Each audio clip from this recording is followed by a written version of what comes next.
ఆడవాళ్ళందరూ ఎంతో షారుగా ఎదురు చూసేది శ్రావణ మాసం కోసం. నేను ఒక మంచి రెసిపీతో మీ ముందుకు వచ్చేసాను, అదే పాక ఉండలు. మరి ముదురు పాకం వచ్చే వరకు కాకుండా లేత పాకం వచ్చే వరకు కుక్ చేసుకోవాలి.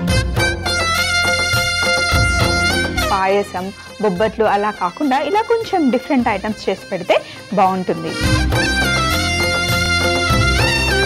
వీటిని చాలా రోజుల వరకు మనం ఎంజాయ్ చేసుకోవచ్చు ఒకసారి చేసుకుంటే.